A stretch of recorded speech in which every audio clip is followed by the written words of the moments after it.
Raku adalah seorang putra dari ketua Yakuza, tapi punya pribadi yang cinta damai. Waktu kecil, Raku pernah memberikan kalung liontin pada seorang gadis, di mana liontin tersebut berpasangan dengan liontin yang dia pakai. Raku juga berjanji pada gadis itu bahwa ia akan menikahinya saat dewasa nanti. Namun ketika dewasa, Raku lupa dengan nama dan wajah gadis tersebut. Karena itulah Raku bertekad mencari si gadis untuk menepati janjinya. Suatu hari Raku bermimpi dalam tidurnya. Di mimpi tersebut Raku bertemu dengan gadis kecil yang dulu dia beri liontin. Tapi belum sempat Raku lihat wajah gadis itu, tiba-tiba ia dibangunkan oleh salah satu pengawalnya. Pagi hari Raku bergegas pergi ke sekolah karena bangun kesiangan. Saking paniknya dia lari sekuat tenaga demi bisa masuk ke sekolah sebelum gerbang ditutup. Tapi setelah Raku berhasil masuk gerbang, tiba-tiba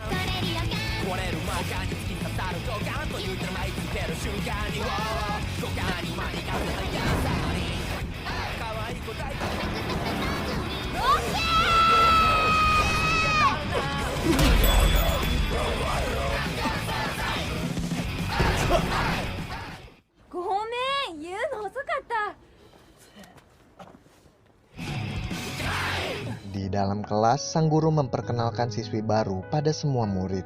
Ia adalah cewek tadi yang nabrak Raku bernama Kirisaki. Di situ Raku terkejut dan tak menyangka bahwa cewek itu sekelas dengannya. Melihat hal itu, Raku marah, tapi lagi-lagi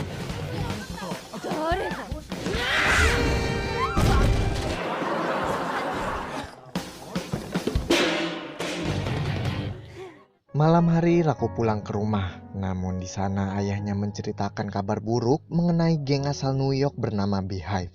Dan saat ini Beehive sedang ada konflik dengan Yakuza. Sebenarnya ketua Yakuza dan ketua Beehive ini nggak musuhan, tapi para anak buahnya aja yang sering cari masalah. Sang ayah lalu meminta Raku untuk jadi kekasih palsu dari putri ketua geng Beehive, agar nantinya tak terjadi konflik yang semakin besar.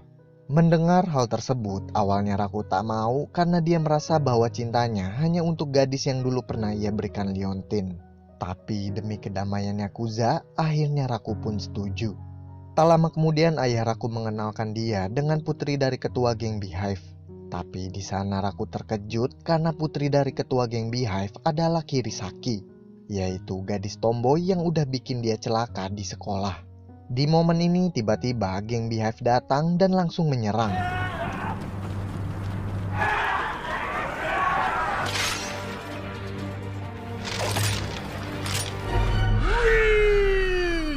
Di saat yang menegangkan ini, tiba-tiba ketua geng Beehive keluar dan minta semua anggotanya agar tak menyerang. Ayah dari Kirisaki tersebut mengatakan bahwa kini anaknya sudah pacaran dengan Raku, putra dari ketua Yakuza. Ketua geng Beehive juga meminta para anggotanya untuk damai dengan Yakuza sebagai perayaan hari jadi antara Raku dan Kirisaki. Mendengar hal itu, dua kubu mafia ini terpaksa pura-pura akur walaupun keduanya masih saling benci.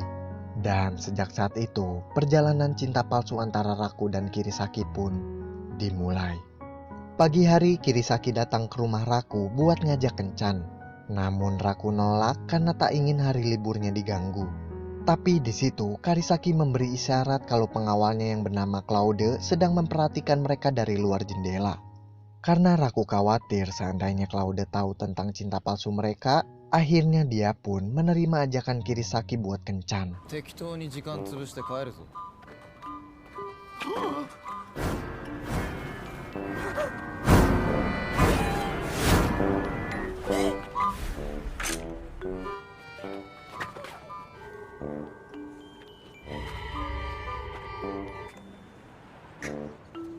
Setelah itu, Raku dan Kirisaki pergi ke bioskop.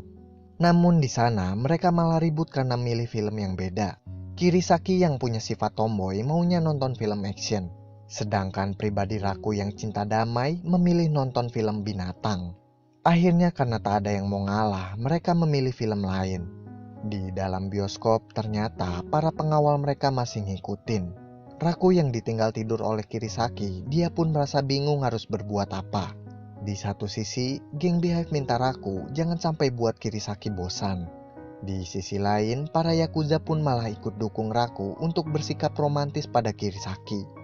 Akhirnya mau tak mau, Raku memberanikan diri buat bersikap layaknya pasangan beneran.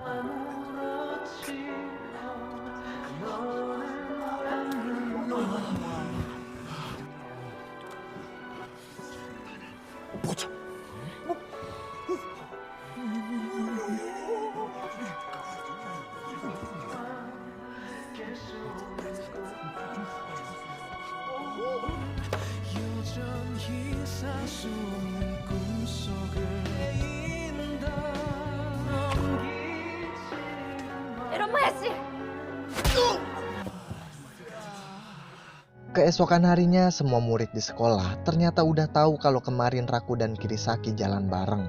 Di sana Raku dan Kirisaki diminta untuk mengklarifikasi hubungan mereka. Mendengar hal itu, Raku nolak untuk mengakui kalau mereka benar-benar pacaran. Karena sebenarnya Raku menyukai teman sekelas bernama Onodera yang ia yakini sebagai gadis pemilik liontin. Tapi lagi-lagi, Kirisaki mengingatkan dengan bahasa isyarat bahwa Claude sedang ngintai dari luar. Akhirnya dengan perasaan yang kacau, di depan Onodera dan semua murid, Raku pun mengatakan kalau dia dan Kirisaki sudah pacaran.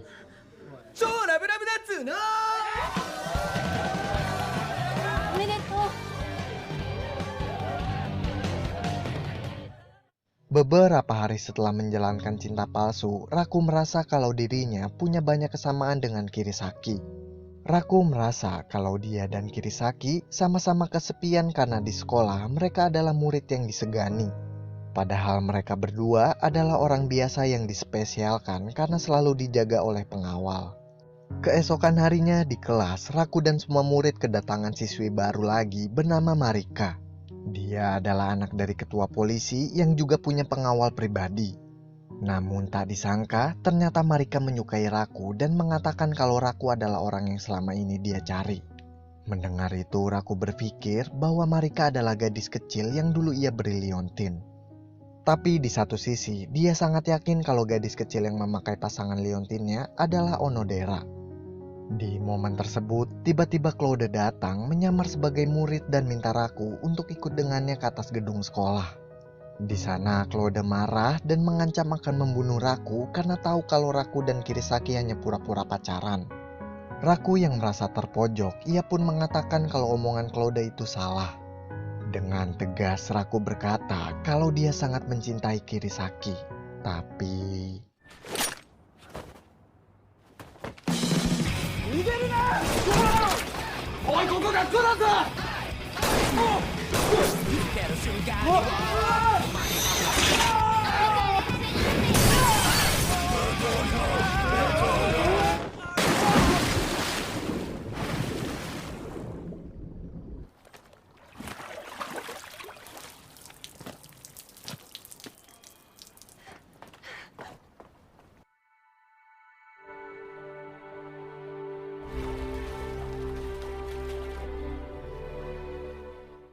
Tak lama kemudian di ruang UKS, Raku pun sadar. Di sana juga ada Kirisaki menemaninya dengan perasaan cinta yang mulai tumbuh. Namun Raku tak peka dan malah cerita kalau dia lagi cari seorang gadis yang memakai kalung liontin. Keesokan harinya Raku belajar sama 3 gadis yang naksir sama dia, yaitu Kirisaki, Onodera, dan Marika. Di sana Raku melihat kalung yang dipakai oleh Marika ternyata berbeda. Di situ Raku tambah yakin kalau Onodera lah gadis pemilik kalung tersebut. Setelah itu Raku dan Kirisaki pergi ke gedung untuk ngambil sesuatu. Tapi di sana mereka malah kekunci. Di momen itu Kirisaki nangis karena dia sangat takut dengan kegelapan. Melihat kekasih palsunya ketakutan, di situ Raku pun merasa tak tega. Tapi...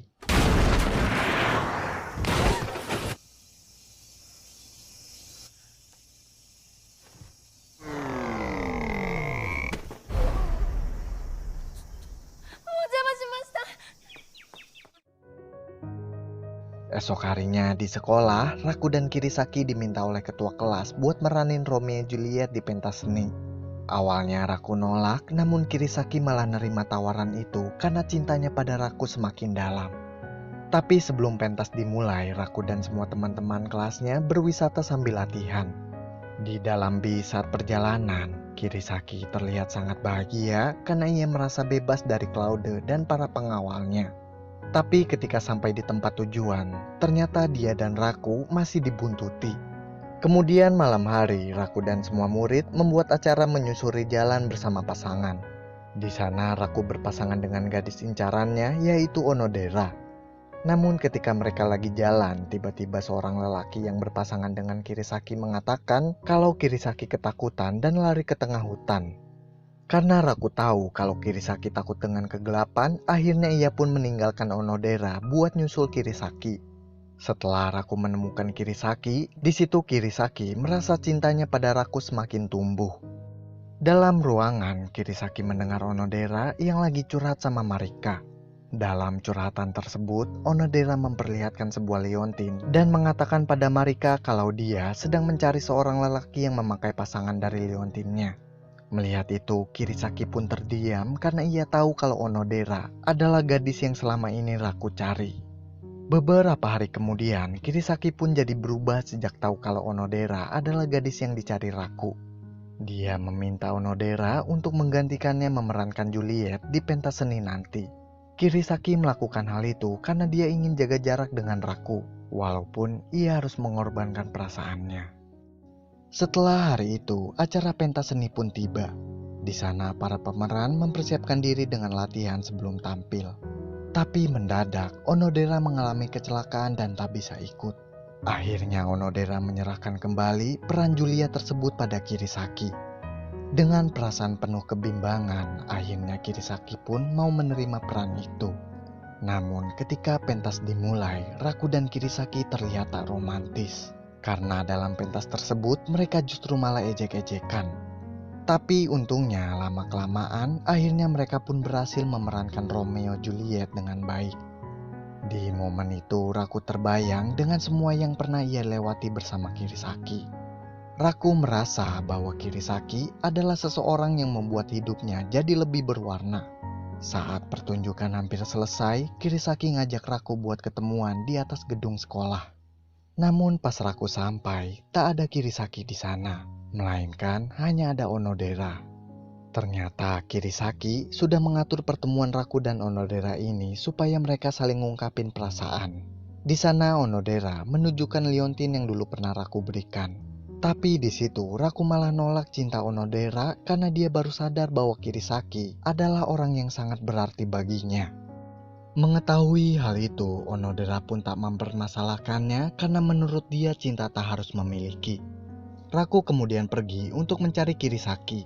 Namun setelah mencari kesana kemari, Raku tak juga menemukannya. Ia lalu bertemu dengan gurunya dan bertanya apakah sang guru melihat Kirisaki.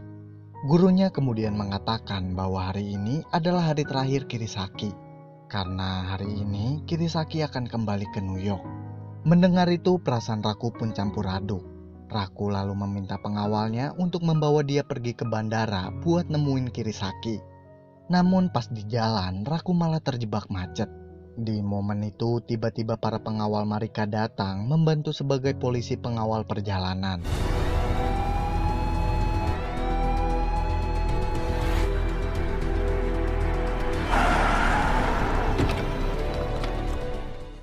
Sesampainya di depan bandara, lagi-lagi Raku dan pengawalnya malah dihadang oleh anggota geng Beehive. Namun untungnya Raku berhasil meyakinkan mereka kalau dia mau ketemu sama Kirisaki. Dan setelah masuk ke dalam, tiba-tiba Raku malah dihadang dengan si Claude. 千棘に言わなきゃならねえことがある。お嬢はもうお前の恋人でも何でもない。勘違いなんかじゃない。やっと気づいたんだ。秀英組とか。逃げろ！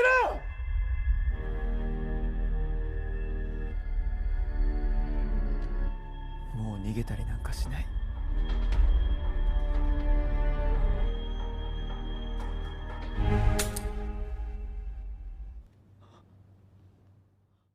Karena Claude merasa bahwa kali ini Raku bersungguh-sungguh, akhirnya ia membiarkan Raku buat nemuin Kirisaki. Namun ketika masuk ke area loading spot, ternyata pesawat Kirisaki sudah mulai jalan. Melihat itu, Raku lalu berlari mengejar pesawat itu sambil berteriak memanggil nama Kirisaki.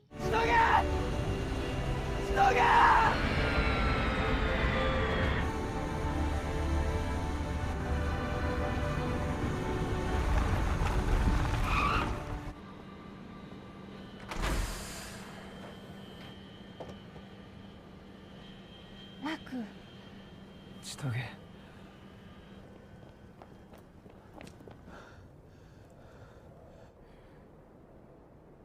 俺は桐崎千棘を愛しています。もちろん大嫌いよ。